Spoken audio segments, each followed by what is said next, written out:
Alhamdulillahi Rabbil Alameen. Wassalatu wassalamu ala ashrafil anbiya sayyidil mursalin wa imamil muttaqin Muhammad ibn Abdullah sallallahu alayhi wasallam wa ala alihi wa sahbihi ajma'in amma ba'd. மதிப்புக்குரிய சகோதரர்களே சகோதரிகளே, அஸ்ஸலாமு அலைக்கும் வரஹ்மத்துல்லாஹி வபரகாத்துஹு. இன்ஷா அல்லாஹ் இன்றைய நாள் தொடக்கம் பிரதி வெள்ளிக்கிழமை தோறும் ஜும்மா தொழுகையை தொடர்ந்து ஜகாத் தொடர்பான சில விடயங்களை உங்களோட பரிமாறிக்கொள்வதற்கு இருக்கின்றேன் இன்ஷா அல்லாஹ். அந்த வகையில் இன்றைய நாளில்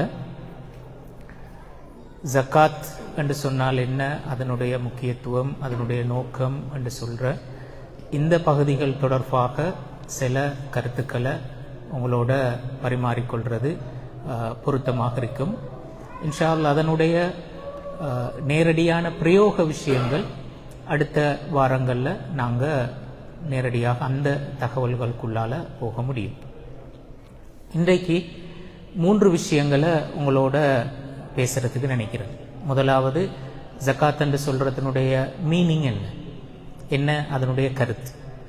ரெண்டாவது, ஜகாத் என்று சொல்கிற அந்த விஷயத்தை இஸ்லாம் எப்படி எங்களுக்கு அதை விளங்கப்படுத்தியிருக்கிறது, அதோட பேசிக்ஸ் என்ன என்று சொல்கிற விஷயம். மூன்றாவது, ஜகாத் என்ற ஒரு கடமை எங்களுக்கு இஸ்லாம் ஏன் தந்திருக்கிறது, ஏன் அதை இஸ்லாம் எங்களுக்கு கடமையாக்கி இருக்கிறது என்று சொல்கிற இந்த 3 விஷயங்கள் தொடர்பாக இன்றைக்கு சுருக்கமாக சில தகவல்களை உங்களோட பரிமாறிக்கொள்றதுக்கு விரும்புகிறேன். முதலாவது நாங்கள் வருவோம், ஜகாத் என்று சொன்னால் என்ன என்று சொல்லி. முதலாவது, ஜகாத் என்ற அந்த சொல் அரபு சொல் ஒன்று தானே. அரபு மொழியில இந்த ஜகாத் என்ற சொல்லுக்கு மொழியில என்ன மீனிங் என்று பார்த்தால் கிட்டத்தட்ட 4 கருத்துக்கள் மொழியில இந்த ஜகாத் என்ற சொல்லுக்கு வழங்கப்படுறதை நாங்க பார்க்கலாம்.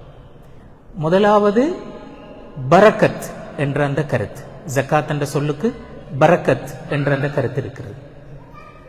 இரண்டாவது, அன்னமா என்று சொல்லுவோம், வளர்ச்சி, முன்னேற்றம், வளர்ச்சி என்ற அந்த கருத்து ஜகாத் என்ற சொல்லுக்கு இருக்கிறது.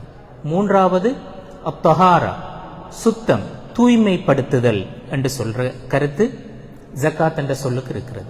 நாலாவது, அஸ்ஸலாஹ், ஸலாஹ் என்று சொல்றது ஒன்று சீர்பெறுதல், சீர்மை. நாங்க அதை அரபுல சொல்லுவோம் என்றால் ஒரு நலன், அந்த நலனும் அதிகமாக கிடைத்தல் என்று சொல்வதைத்தான் நாங்க ஸலாஹ் என்று சொல்லுவோம். அப்ப இந்த 4 கருத்துக்களையும் ஜகாத் என்ற சொல் மொழியில பயன்படுத்தப்படுகிறது. அப்ப இந்த 4 மீனிங் நீங்க பாருங்க என்னண்டா, இந்த 4மே மிச்சம் பாசிட்டிவான 4 ஐடியாஸ் தான். அதாவது பரக்கத் என்று சொன்னாலே உண்மையிலே நாங்க அதுல சிம்பிளா விளங்கிக் கொள்ற விஷயம், நாங்க ஒரு மிச்சம் குறைஞ்ச ஒரு முயற்சியில கூடுதலான விளைவை பெற்றுக்கொள்றது தான் பரக்கத் என்று நாங்க சொல்றோம். அதே மாதிரி வளர்ச்சி என்று சொல்றது அதுவும் ஒரு பாசிட்டிவான ஒரு ஐடியா. அதுபோல சுத்தப்படுத்துதல், தூய்மை, கிளீன் என்று சொல்றதும் ஒரு பாசிட்டிவான ஒரு ஐடியா. அதே மாதிரி நாங்க சீர்மை என்று சொல்றது, ஒரு அதிகரித்த நலன் என்று சொல்றது, இதெல்லாம் பாசிட்டிவான விஷயம். இப்ப ஜகாத் என்று சொல்றதனுடைய அதோட லிட்டரல் மீனிங், அதை நாங்க மொழியில அதனுடைய கருத்தை சொல்ற நேரத்திலே அது எங்களுக்கு ஒரு பாசிட்டிவான ஒரு விஷயத்தை எங்களை ஒரு நல்ல நிலைமைக்கு எடுத்து செல்வதற்கான ஒரு விஷயம் என்று சொல்கின்ற ஒரு கருத்தை அதை எங்களுக்கு தருவதை நாங்க பார்க்கலாம். இது அதனுடைய மொழி கருத்து. அதனுடைய பரிபாஷையில அது எப்படி விளங்கப்படுத்தப்பட்டிருக்கிறது.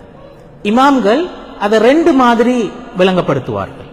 முதலாவது சொல்லுவார்கள் என்றால், ஜகாத் என்று சொல்றது வசதி உள்ளவர்கள் அவர்களுடைய சொத்திலிருந்து அந்த தேவை உள்ளவர்களுக்கு வழங்குவதற்குரிய அந்த அளவு இருக்கிறது. இப்ப நாங்க சொல்லுவோம் சாதாரணமாக 2.5% ஜகாத் கொடுக்கணும் சொல்லி. அப்ப அந்த தன்னுடைய பணத்திலிருந்து அந்த கொடுக்கின்ற அந்த 2% என்று சொல்ற அந்த அளவு, அதற்கு ஜகாத் என்று நாங்க சொல்லுவோம். இது ஜக்காத் என்றால் என்னன்றதை விளங்கப்படுத்துற நேரத்தில் இமாம்கள் சொன்ன ஒரு மீனிங். இன்னொரு கருத்து சொல்லுவார்கள் என்னென்றால், அந்த குறித்த அந்த பொறிமுறை, அது அந்த வேலை. அதாவது ரசூல் ஸல்லல்லாஹு அலைஹி வஸல்லம் அவர்களே அதை சொன்னார்கள். எப்படி என்றால், தூஹது மின் அக்னியாஇஹிம் வ துரத்து இலா ஃபுகராஇஹிம். ஜகாத் என்று சொல்றது வசதி உள்ளவர்கள், அதாவது தங்களுடைய தேவையை விடவும் அதிகமாக செல்வத்தை வைத்திருக்கின்றவர்கள், தங்களுடைய தேவையை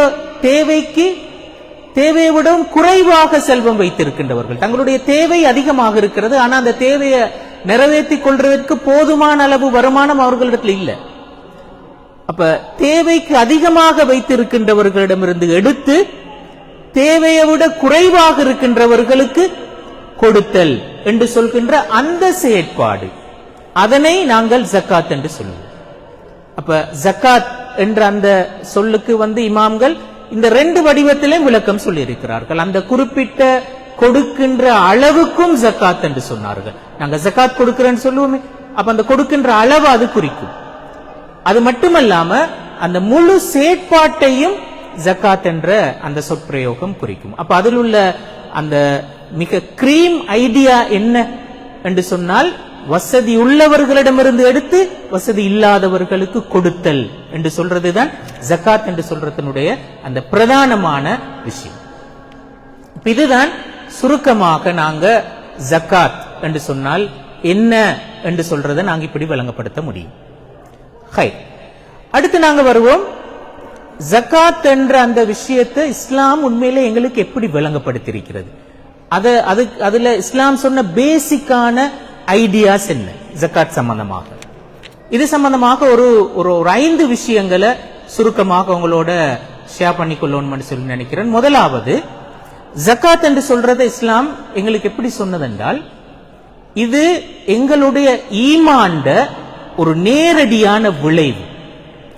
நான் என்னுடைய சொத்துல ஜக்காத்தை சரியாக அதை கணிப்பிட்டு அதை முறையாக கொடுத்து வருதல் என்று சொல்றது, இது ஒரு ஒரு பொருளாதார நடவடிக்கை அல்ல. இது ஒரு ஆன்மீக நடவடிக்கை. இது ஈமான் உள்ள ஒரு மனிதன் அவனுடைய ஈமான்ட விளைவாக நான் செய்கின்ற விஷயங்கள் உண்டு. இப்ப நாங்க ஏன் தொழுகின்றோம்? தொழுவதற்கான என்னுடைய உந்துதல் என்ன? நாங்க ஏன் நோன்பு பிடிக்கின்றோம்? நோன்பு பிடிப்பதற்கான என்னுடைய அந்த அதுக்கு பின்னால் உள்ள அந்த மோட்டிவேஷன் என்ன? எங்களுடைய ஈமான் தான். நாங்க அல்லாஹ்வை நம்புகின்றோம், இஸ்லாத்தை ஏற்றுக்கொண்டிருக்கின்றோம். இந்த ஈமான் தான் என்ன அதற்கு தூண்டுகிறது. இந்த விஷயம் என்னுடைய நாளை மறுமை வாழ்க்கைய பாதுகாக்கும் என்று சொல்லி நாங்க நம்புகின்றோம். என்ன நரகத்துக்கு போகாம சுவர்க்கத்துக்கு எடுத்து செல்லும் என்று சொல்லி நாங்க நம்புகின்றோம். இந்த அடிப்படையான நம்பிக்கையின் விளைவுகள்ல ஒன்றுதான் ஜக்காத் என்று சொல்றது. உண்மையிலே இந்த நம்பிக்கை எங்களிடத்தில் எந்த அளவுக்கு ஆழமாக இருக்கின்றதோ அதனுடைய ஒரு நேரடியான ஒரு விளைவுகள்ல ஒன்றுதான் நான் ஜக்காத் என்ற அந்த கடமையை முறையாக நிறைவேற்றுதல் என்று சொல்றோம். பல சமயங்கள்ல நாங்க தொழுகைய குறைபாடு இல்லாம செய்கின்றோம், நோன்பு குறைபாடு இல்லாம செய்கின்றோம். இந்த ஹஜ்ஜு போன்ற கடமைகளையும் பெரும்பாலும் பலரும் அதை முறையாக செய்கின்றார்கள். ஆனால் பல சமயங்கள்ல ஒரு சிஸ்டம் இல்லாமல் முறையாக நாங்க செய்யாம தவறு விடுகின்ற கடமைகள்ல ஒன்றுதான் ஜக்காத் என்று சொல்றது. அப்ப அந்த வகையில நாங்க புரிஞ்சு கொள்ள வேண்டிய ஆக முக்கியமான விஷயம் என்னென்றால், தொழுகைக்கு இஸ்லாம் கொடுத்த அதே முக்கியத்துவத்தை ஜக்காத்துக்கும் கொடுத்திருக்கிறது.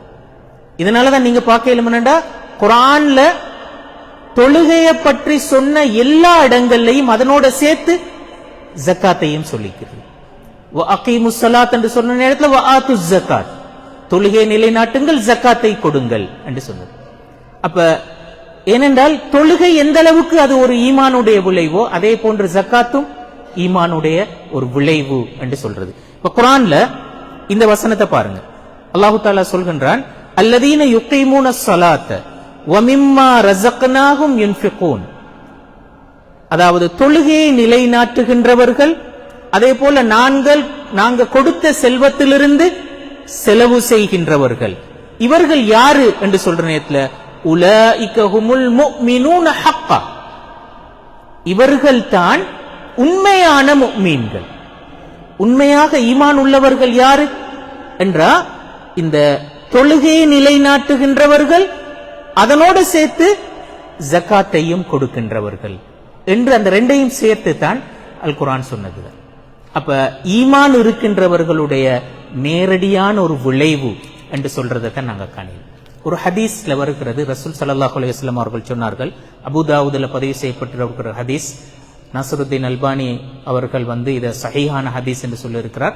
ரசூல் ஸல்லல்லாஹு அலைஹி வஸல்லம் அவர்கள் சொன்னார்கள், ஸலாசுன் மன் ஃபஅலஹுன்ன ஃபகத் ذاق طعم ஈமான்.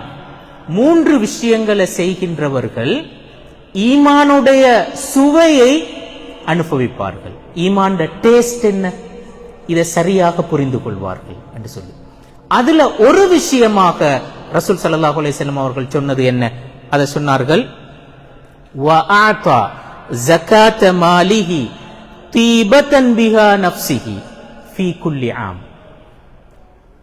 ஒருவர் தன்னுடைய ஜகாத்த ஒவ்வொரு வருடமும் ஜகாத்த மனமுவந்து கொடுக்கின்றார். இப்படி செய்கின்ற ஒரு மனிதர் ஈமானுடைய அந்த டேஸ்ட் என்ன என்று சொல்றதை சரியாக கண்டுகொள்வார் என்று சொல்லி, இங்க அந்த மனமுவந்து கொடுக்கிறன்னு சொல்றது நிர்பந்தத்துல கொடுக்கிறது அல்ல, அல்லது யாரையோ திருப்திப்படுத்துறதுக்காக வேண்டி கொடுக்கிறது அல்ல, யாரும் எதுவும் என்ன குறை சொல்லிடுவாங்களே என்று சொல்றதற்காக வேண்டி கொடுக்கிறது அல்ல. நான் உள்ளூர உணர்ந்து அதனுடைய பெருமானத்தை விளங்கி என்னுடைய ஈமானுடைய விளைவாக அது செய்யப்படுகிறது. அப்படி செய்யப்படுகின்ற நேரத்தில் அவரு அந்த டேஸ்ட சரியாக உணர்வார் என்று சொல்லி ரசூல் ஸல்லல்லாஹு அலைஹி வஸல்லம் அவர்கள் சொன்னார். அப்ப இது ஜகாத் சம்பந்தமாக இஸ்லாம் சொன்ன முதலாவது பேசிக்கான ஐடியா, எங்களுடைய ஈமான்ட நேரடி ரிசல்ட் அது என்று சொல்றது. அந்த வகையில தொழுகைய, நோன்ப, ஏனைய கடமைகளை நாங்க எப்படி அது ஒரு ஃபீலிங் ஃபுல்லாக அந்த விஷயத்தை நாங்க செய்யறோமோ அது மாதிரி நடக்க வேண்டிய ஒரு கடமை தான் ஜகாத்தும் என்று சொல்றது. இது முதலாவது விஷயம். இரண்டாவது விஷயம், ஜகாத்தை பொறுத்தவரையில் இஸ்லாம் அத ஒரு கட்டாய கடமையாக சொல்லிக்கிற வாஜிப். தொழுகை எப்படி எங்களுக்கு கட்டாய கடமையோ அதே மாதிரி ஜகாத்தும் கட்டாயமான. இத இமாம்கள் முக்கியமாக இதை எப்படி விளங்கப்படுத்துவார்கள் என்றா, நாங்க இஸ்லாத்துக்கு முந்திய சமூகங்களை போய் பார்த்தோம் என்றால் எல்லா சமூகங்களையும் இஸ்லாத்துக்கு முந்தி வாழ்ந்த இப்ப அஹ்லுல் கிதாபுகள், வேதம் வழங்கப்பட்ட அல்லாஹு தாலா இறக்கிய இஸ்லாத்துக்கு முந்தி எத்தனையோ வேதங்கள் காணப்பட்டிருக்கின்றன. அதே போல இப்ப அல்லாஹு தாலாவால இறக்கப்பட்டது என்று சொல்வதற்கான தெளிவான ஆதாரம் இல்லாத இன்னும் எத்தனையோ வேதங்கள் இருக்கின்றன.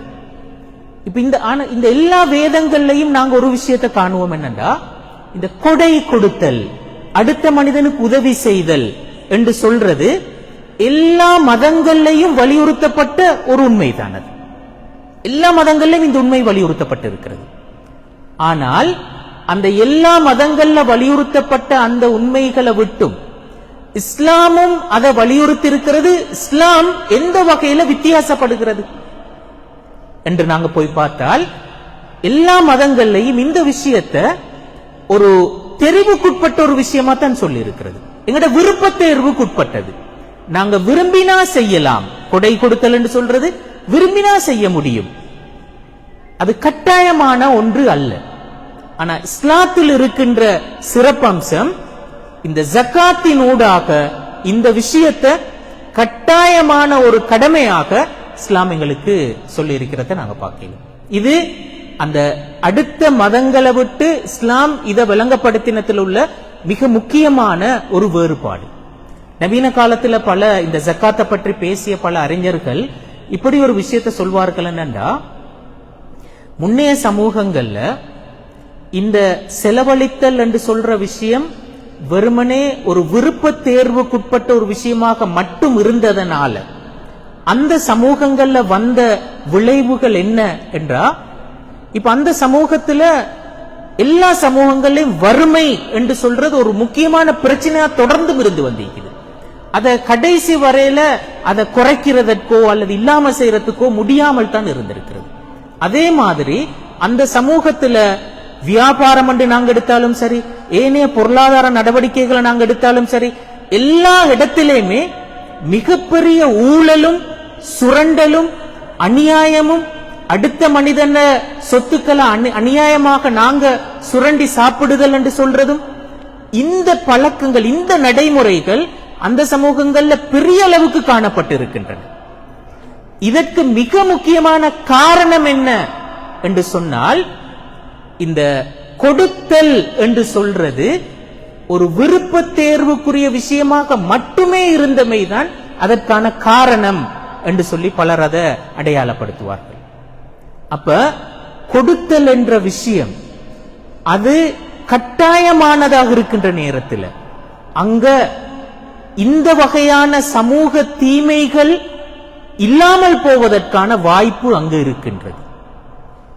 இஸ்லாத்துல கொடுத்தல் என்று சொல்றது, செலவழித்தல் என்று சொல்றது, அது விருப்ப தேர்வுக்குட்பட்ட ஒரு பகுதியும் இருக்கிறது. அதே நேரத்தில் கட்டாயமான ஒரு வடிவமும் இருக்கிறது.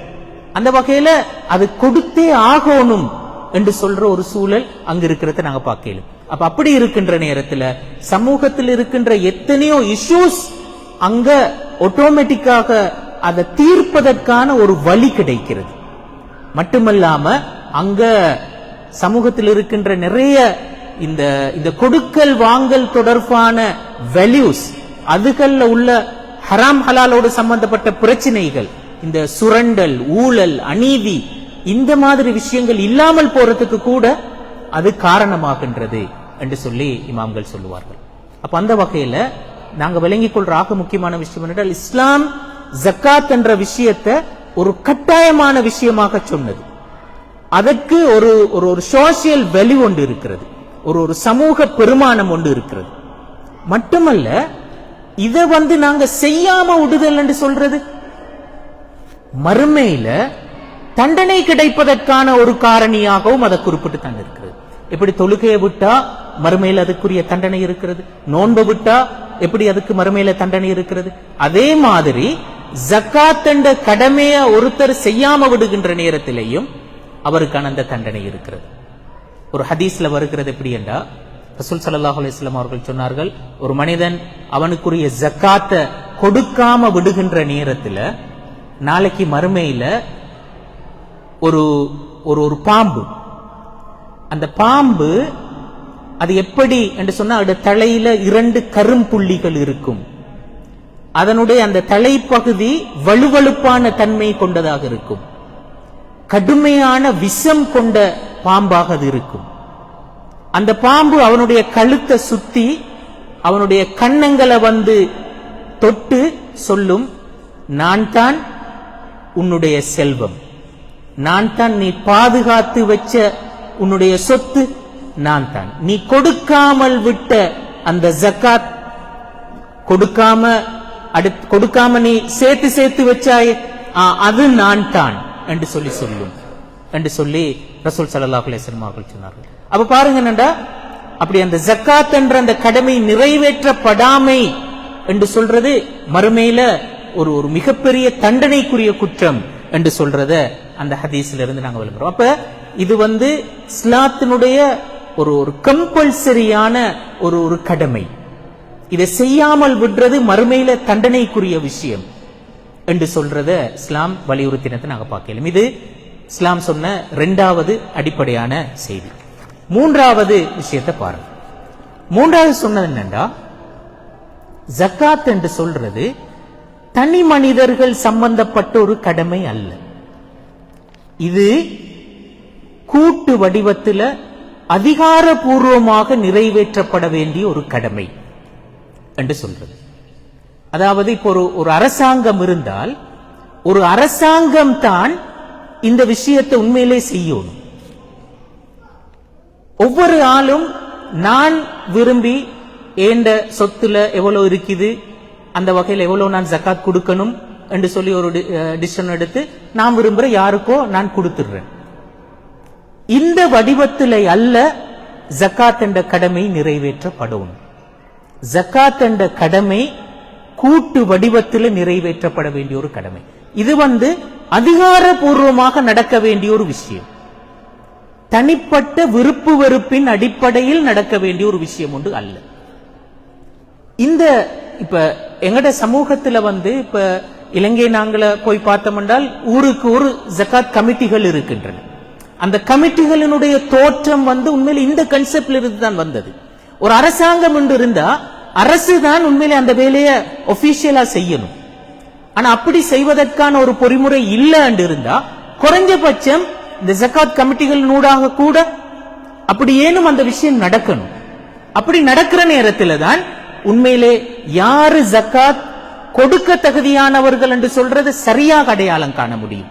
கொடுக்க தகுதியானவர்கள் எப்படி அதை கணிப்பிடணும், எப்படி அதிலிருந்து ஜக்காத் அவங்க வெளியில் எடுக்கணும் என்று சொல்ற அந்த நாலேஜை பெற்றுக்கொள்றதற்கான வாய்ப்பு கிடைக்கிறது.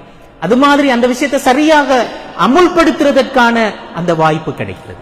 அப்ப ஜக்காத்தை சேகரிக்கிறதும் விநியோகிக்கிறதும் அது அதிகாரபூர்வமாக நடக்க வேண்டிய ஒரு விஷயம். ரசூல் ஸல்லல்லாஹு அலைஹி வஸல்லம் அவர்களை பார்த்து குர்ஆன் சொன்னது ஹுஸ் மின் அம்வாலிஹிம் ஸதகா, அப்படித்தான் சொன்னது.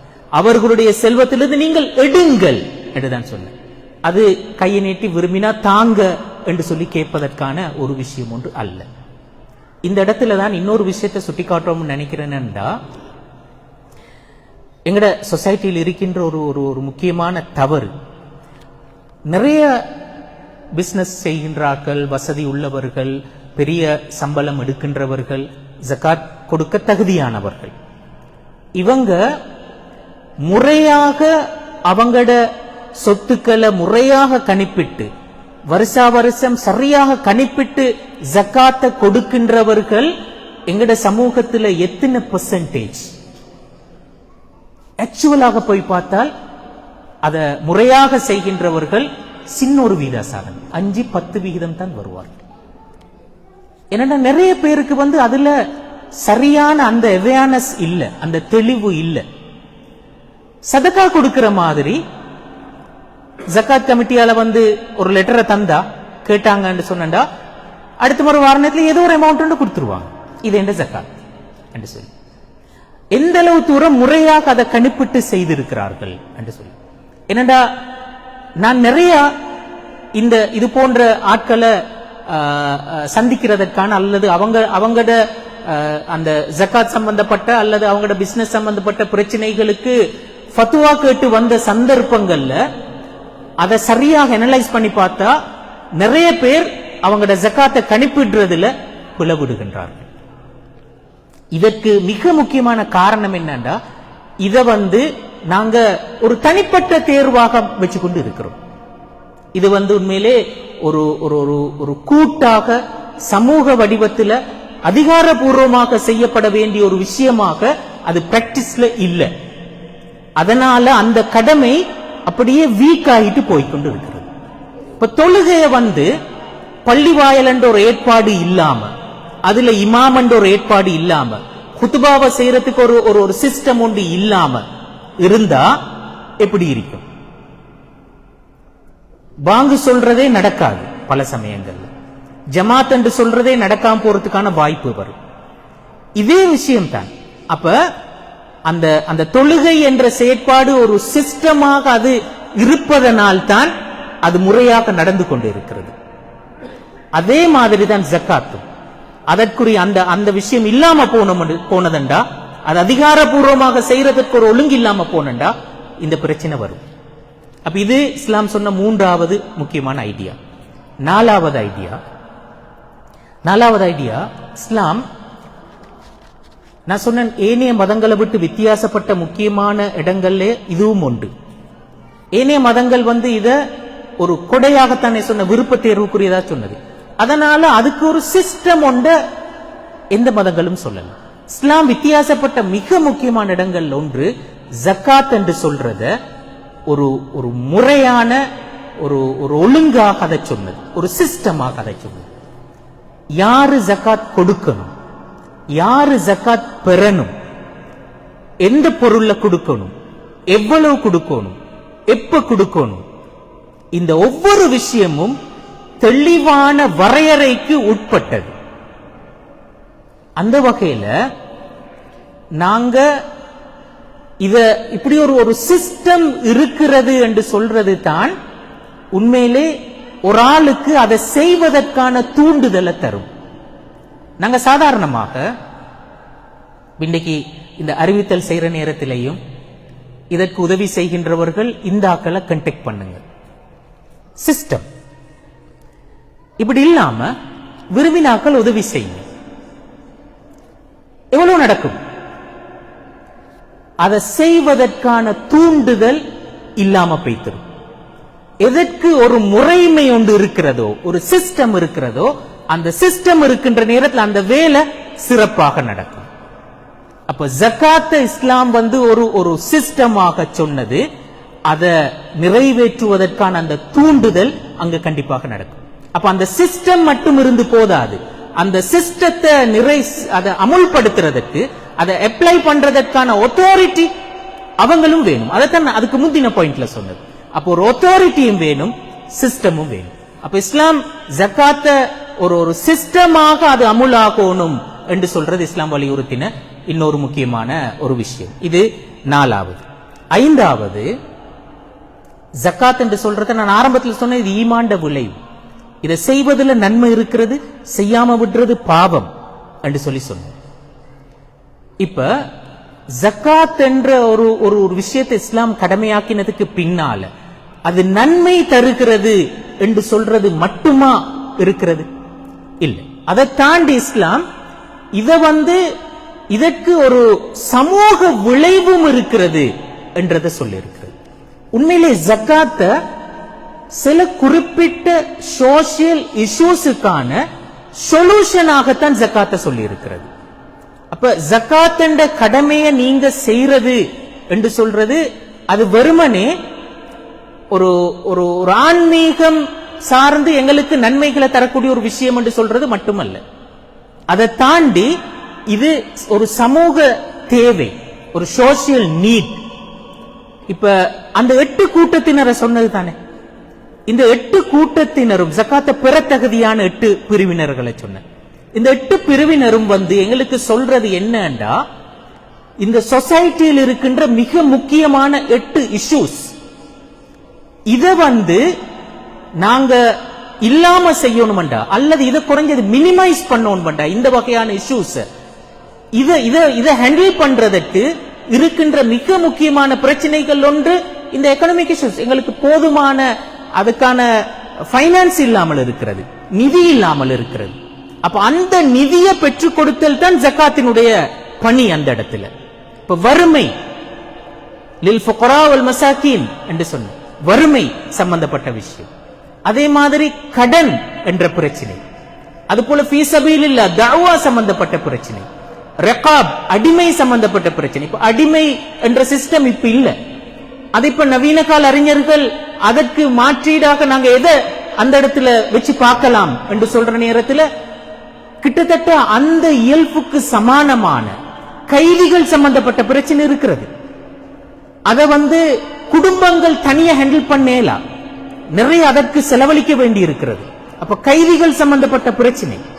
அதுபோல இப்ப இப்னு சபீல், இந்த பிரயாணத்தில் நிற்கதியாகின்றவர்கள். இப்ப இந்த நிற்கதியாதல் என்று சொல்றது இன்றைய உலகத்திலே நிறைய இருக்கின்ற விஷயங்கள். இப்ப இந்த நாட்டிலேயும் இலங்கையிலிருந்து குடும்பங்கள், தனி மனிதர்கள், நிற்கதியானவர்கள் நிறைய இருக்கிறார்கள். அதுபோல இதுல இந்த பகுதியில ஈடுபடுகின்றவர்களுக்கு ஜகாத்தில் ஒரு பங்கு இருக்கிறது. அப்படின்ற அது ஒரு தொழில் வாய்ப்பு என்று சொல்ற விஷயங்கள். அப்ப நீங்க பாருங்க என்னன்னா, இப்படி எத்தனையோ ஒரு ஸ்பெசிபிக்கான சோசியல் இஷ்யூஸ பேஸ் பண்ணி இங்க இந்த ஜகாத் என்று சொல்றது சொல்லப்பட்டிருக்கிறது. ஃபீ சபீலில்லாஹ் என்று சொன்னது தாவா. இப்ப தாவாவுக்கு நிதி தேவை தானே. இந்த நிதிய நாங்க சதக்காக்கள்ல மட்டுமே டிபெண்ட் ஆகி இருக்கேலுமா? தாவா எவ்வளவு காலத்துக்கு நிலைச்சிருக்கும்? அப்ப அதுக்கு ஜகாத்திலிருந்து ஒரு பங்கு ஒதுக்கப்பட முடியும். அப்ப சமூகத்தில் இருக்கின்ற மிக முக்கியமான சோசியல் நீட்ஸுக்கான சொல்யூஷனாக ஜக்காத் என்று சொல்ற விஷயம் வந்திருக்கிறது. அப்ப இது நாங்க ஜக்காத் என்று சொல்ற விஷயம் சம்பந்தமாக இஸ்லாம் சொன்ன பேசிக்கான 5 ஐடியாஸ்.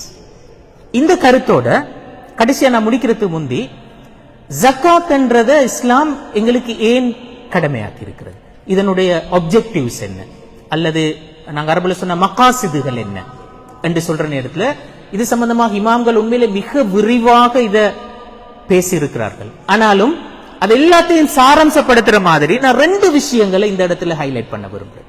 முதலாவது, குர்ஆன்ல வரக்கூடிய இந்த வசனம் சொல்லுகின்ற கருத்து, "குத் மின் அம்வாலிஹிம் ஸதகத்தன் துதஹிருஹும் வ துஸக்கீஹிம் பிஹா." இப்படி சொல்லிட்டு வஸல்லி அலைஹிம் இன்ன ஸலவாத்தக ஸகனுன் லஹும் என்று சொல்லி இந்த குர்ஆன் வசனம் சொல்லுகின்ற கருத்து இந்த ஜக்காத் என்ற இந்த கடமை அல்லாஹு தஆலா எங்களுக்கு தந்ததற்கு பின்னால் இருக்கின்ற மிக முக்கியமான ஒரு பர்பஸ சொல்கிறது. என்ன அந்த பர்பஸ்? இது ஒரு ஆன்மீக நோக்கம்.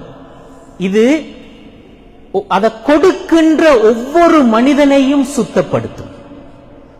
அதே மாதிரி பெறுகின்றவர்கள் அவர்களையும் சுத்தப்படுத்தும், சமூகத்தையும் சுத்தப்படுத்தும். சமூகத்துல பரஸ்பர நல்லுறவை வலுப்படுத்தும்.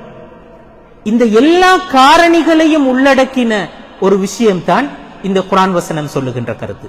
துதஹிருஹும், அவர்களை தூய்மைப்படுத்துங்கள், வ துஸக்கீஹிம் பிஹா, அவர்களை சுத்தப்படுத்துங்கள், அவர்களுக்கு வஸல்லி அலைஹிம், அவர்களுக்கு நீங்க ஸலவாத்து சொல்லுங்க, இன்ன ஸலாத்தக ஸக்கனுன் லஹும், அது அவங்களுக்கு ஒரு ஆறுதலாக இருக்கும் என்று சொல்லு.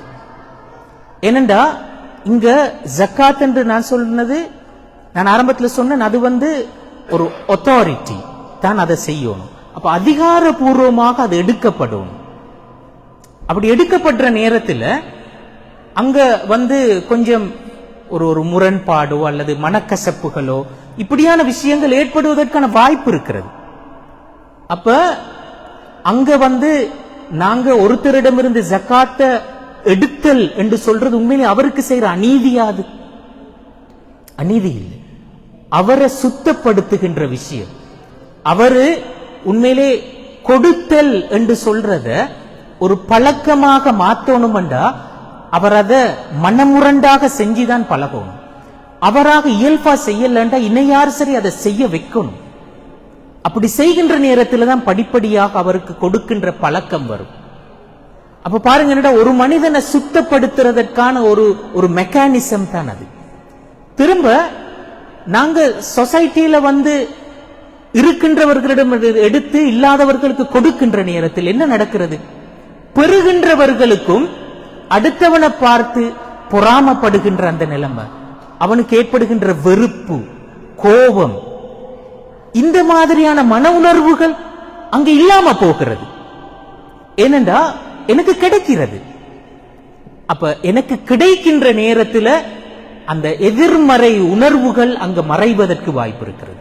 இது சமூகத்துல நாங்க சொன்னோமே, சமூகத்தில் அந்த சுரண்டல், ஏமாற்று, இந்த வறுமை, இப்படியான இந்த சோசியல் இஷ்யூஸ் இவையும் கூட இல்லாம போறதுக்கான ஒரு காரணமாக அது அமைகின்றது. அப்ப பாருங்க என்னண்டா, இது ஒரு சமூகத்தை சுத்தப்படுத்துகின்ற ஒரு பணி ஜக்காத் என்று சொல்றது. ஒவ்வொரு தனி மனிதனையும் ஜக்காத் கொடுக்கின்ற பெறுகின்ற ஒவ்வொரு தனி மனிதனையும் சுத்தப்படுத்தும். அதே மாதிரி சமூகத்தில் உள்ள நிறைய தீமைகளை அகற்றும், இல்லாம செய்யும். அப்ப இது இந்த ஜக்காத் என்ற ஒரு கடமை அல்லாஹு தஆலா எங்களுக்கு தந்ததற்கு பின்னால் உள்ள முதலாவது ஆப்ஜெக்டிவ். இரண்டாவது ஆப்ஜெக்டிவ் இது பொருளாதாரம் சார்ந்தது. இஸ்லாம் சொல்லும் ஒவ்வொரு மனிதனும், அதை இமாம்கள் சொல்வார்கள் என்றால் முஸ்தவல் கிஃபாயா லி இஃப்ராதில் முஜ்தமா, ஒரு சொசைட்டியில் இருக்கின்ற, ஒரு சமூகத்தில் இருக்கின்ற ஒவ்வொரு தனி மனிதனுக்கும் அவனுடைய அடிப்படை தேவைகள் என்று சொல்ற ஒரு மட்டம் இருக்கின்றதுவே, போதுமான வாழ்க்கை தேவைகள். அந்த போதுமான வாழ்க்கை தேவைகள் ஒரு சமூகத்தில் இருக்கின்ற ஒவ்வொரு தனி மனிதனுக்கும் உத்தரவாதப்படுத்தப்படும். இது இஸ்லாம் சொல்லுகின்ற மிக முக்கியமான ஒரு அடிப்படையான நோக்கம். இது இப்ப நான் சம்பாதிக்கிறது, இப்ப ஒருத்தன் சொத்து சேர்க்கிறது என்று சொல்றதற்கு ஒரு எல்லை ஒன்று இருக்கிறதா? அப்படி ஒரு எல்லை இஸ்லாம் வரையறுக்கல. நான் எவ்வளவும் சொத்துக்களை சேர்க்கலாம், அதுல பிரச்சனை இல்லை. கூட எவ்வளவும் இருக்கலும், ஆனா குறைவாக இருத்தல் என்று சொல்றதுக்கு ஒரு லிமிட் ஒன்று இருக்கிறது. அதை விட கீழே யாரும் போக கூடாது என்று இஸ்லாம் சொல்லு. மேல நீங்க எவ்வளவு போங்க, பிரச்சனை இல்லை. ஆனா கீழே ஒரு குறிப்பிட்ட லிமிட், அதுக்கு கீழே போயிடும். ஒருத்தர் ஒரு நாள் சாப்பிடுறதற்கே வழி இல்லாத நிலைமையில சொசைட்டியில் ஒருத்தன் இருக்கின்றான், இன்னொருத்தன் முழு உலகத்துக்கும் சாப்பாடு போட வசதி இருந்தும் சும்மா இருக்கின்றான் என்று சொல்ற மாதிரி ஒரு சிச்சுவேஷன் ஒரு சொசைட்டியில் இருக்கப்படாது. அப்ப சொசைட்டியில் ஆக கீழ் மட்டத்தில் என்ன இருக்கணும்டா, எல்லாருக்கும் போதுமான அடிப்படை தேவைகள் பூரணப்படுத்தப்பட்ட ஒரு செட்டப் கொண்டு இருக்கணும். அந்த பேசிக் பாதுகாக்கப்படும். அந்த அளவை கொண்டு வருகின்ற வகையில தான் இந்த ஜக்காத் பயன்படுத்தப்படும் என்று சொல்றோம். அப்ப ஏன் இருக்கின்றவர்களிடமிருந்து எடுத்து இல்லாதவர்களுக்கு கொடுக்கணும்? இந்த குறைந்த மட்ட இந்த பேலன்ஸ் இது பேணப்படணும் என்று சொல்வதற்காகவே. அப்ப பாருங்க, இது எவ்வளவு ஒரு ஒரு ஒரு நுணுக்கமான ஒரு விஷயத்தை இஸ்லாம் இங்க எங்களுக்கு சொல்லி இருக்கிறத பாருங்க. அப்ப இது நாங்க காண்றோம்னா பொருளாதார ரீதியான அந்த நோக்கம். அப்ப சமூகத்துல இது போன்று இந்த அளவு கூட இல்லாத ஒரு தனி மனுஷன் இருக்கப்படாது என்று சொல்றதுதான் அதனுடைய எதிர்பார்க்கிறேன். அப்ப இது இரண்டாவது நோக்கம். இதுல இன்னொரு விஷயத்தை இமாம்கள் சொல்லுவார்கள் என்னன்னா, ஜக்காத்தை நாங்க கொடுக்கின்ற நேரத்தில் இப்ப கீழ் இருக்கின்ற பொருளாதார வசதி இல்லாத ஒருத்தனுக்கு அவன் ஏன் பொருளாதார வசதி இல்லாமல் இருக்கின்றான்? பல சமயங்கள்ல சரியான தொழில் இல்லாமல் இருக்கும்.